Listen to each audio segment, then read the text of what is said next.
ससुर और मेरे हस्बैंड ने मेरे घर को तोड़ के मेरा सारा सामान, गहना, जेवर, डॉक्यूमेंट्स और जो भी घर के सामान है उन्होंने चोरी कर लिया। ससुर हैं दूसरा अपराधी, उस पर कोई एक्शन नहीं लिया गया है।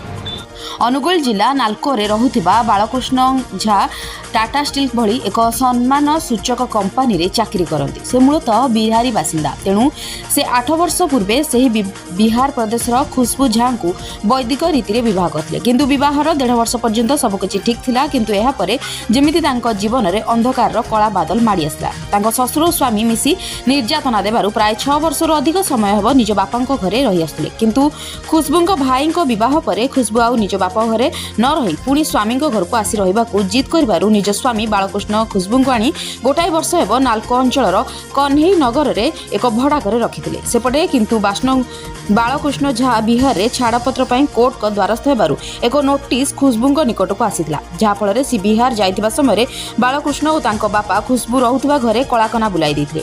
से रहिथिबा सुना रूपा और दरकारी कागजपत्र चोरी कर नहीं जाइथिले। सेपटे घर मालिक अति निर्दय भाव में तांको घर बाहर कर दैछन्ती। तेणु एबे खुशबूंको मुंड गुंजिबा पई बार द्वार हेउछन्ती।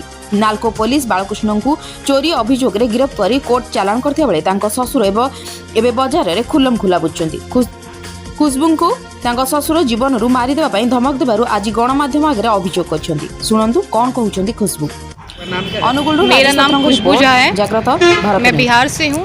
आपका समस्या क्या है?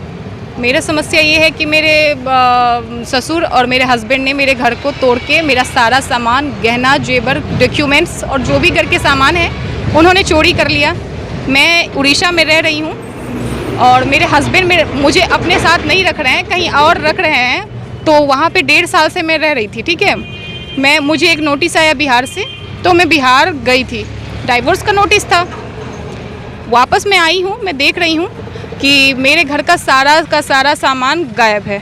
मैं पुलिस स्टेशन आई, मैंने FIR करवाया है। FIR करवाने के बाद मेरे हस्बैंड को अरेस्ट किया गया है, कोर्ट फॉरवर्ड कर दिया है। पर मेरे जो ससुर हैं दूसरा अपराधी, उस पर कोई एक्शन नहीं लिया गया है। मैं इधर आई थी पूछने के लिए कि क्यों आखिर वो ऐसे घूम रहा है, उसको आप लोगों ने क्यों नहीं अरेस्ट किया। तो वो लोग बोल रहे हैं कि आपके मतलब हस्बैंड ज़्यादा इसमें इंक्लूड है प्रॉब्लम में, इसीलिए मैं आपके हस्बैंड को अरेस्ट किया हूँ, लेकिन आपके ससुर का इस पर कोई गलती नहीं मुझे दिख रहा है। अगर दिखेगा मैं इन्वेस्टिगेशन करूँगा, अगर मुझे दिखता है तो उसके बाद हम लोग कार्रवाई करेंगे। यही सब चीज़ चल रहा है। मैं चाह रही हूँ मतलब आप अलग रहते क्या? हाँ, मैं अलग रह रही हूँ, क्योंकि मेरी शादी को 8 साल हो गए हैं। 8 साल में कभी भी मेरे हस्बैंड मेरे से कोई कांटेक्ट नहीं रखे हैं। लेकिन ये है कि मेरा एक बच्चा है, मतलब वो 6 साल का हो गया है। मैं 5 साल में अपने मायके में रही हूँ। वहाँ पे मेरे भैया भाभी कितना दिन रखेगा, इसीलिए ऐसा प्रॉब्लम होने की वजह से मैं उड़ीसा आई। मैंने अपने हस्बैंड को बोला, अभी जो आप अकेले रह रहे हैं इसका खर्चा पानी कौन दे रहा है? नहीं, खर्चा पानी कुछ नहीं, सिर्फ खाना और रूम रेंट मुझे 1.5 साल से मिल रहा था मेरे हस्बैंड के थ्रू।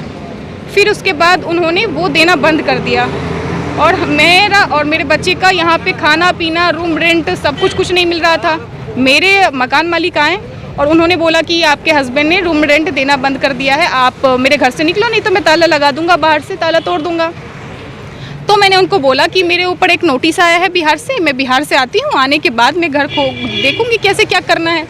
मैं जब बिहार गई थी, वापस आने के बाद देख रही हूँ ये से प्रॉब्लम हो गया है।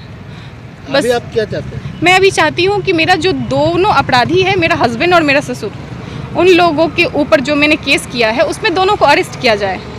आपने पुलिस ने सिर्फ मतलब मेरे हस्बैंड को अरेस्ट किया है, मेरे ससुर को छोड़ दिया है। तो या कि मेरे कहने का मतलब है, या तो अगर अरेस्ट करना है तो दोनों अपराधी को करो, नहीं कर सकते हो तो फिर एक को करने की क्या ज़रूरत है, आप उसको भी रिलीज़ कर दो। बस यही बात है। और मेरा अभी बच्चा बहुत ही बीमार है। ऐसे सिचुएशन में मैं एक पूरे टोटली उड़ीसा में मेरा कोई नहीं है, मैं अकेली हूँ। अभी मैं कहाँ खाऊंगी, कहाँ रहूँगी, क्या पहनूंगी, कहाँ पे छत नहीं है मेरे सर पे, मैं क्या करूँगी मुझे कुछ पता नहीं है।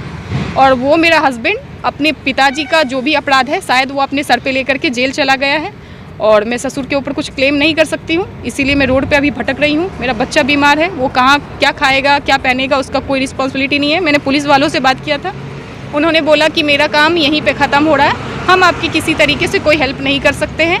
जो भी घर का बर्तन या कुछ भी सामान था वो सब मुझे मिला है मेरे ससुर के और हस्बैंड के थ्रू, लेकिन उसमें जो भी मेरा कीमती सोना चांदी गहना था, मेरा जो भी डॉक्यूमेंट्स है। क्या है? मेरा समस्या सर ये है कि अभी मेरे हस्बैंड को अरेस्ट किया गया है, मेरे ससुर को खुलेआम छोड़ दिया गया है। वो मुझे धमकी दे रहा है कि तुम्हारे बच्चे को किडनैप कर लेंगे, मार देंगे और मुझे भी मार देंगे। इस सिचुएशन में मैं अब क्या करूं, आप लोग मुझे बताओ। अगर मुझे मार दिया जाता है उसका रिस्पॉन्सिबल कौन होगा? पुलिस की सहायता नहीं लेगा? नहीं सर, वो लोग बोल रहे हैं कि आपने केस किया, आपके हस्बैंड जेल में हैं और हम लोग इससे ज़्यादा कुछ नहीं कर सकते हैं। बस क्या है? मैं चाहती हूँ कि मेरे हस्बैंड को जैसे अरेस्ट किया है वैसे मेरे ससुर को अरेस्ट किया जाए, क्योंकि मुझे मेरे जान पे इधर खतरा दिख रहा है। मैं जब भी रोड पे ही रहती हूँ, देखती हूँ अगल बगल के लोगों को, उन्होंने मेरे ससुर ने ड्रिंक करवा के मुझे उनके फ्रेंड के थ्रू और उनके थ्रू मुझे धमकी दिया जा रहा है।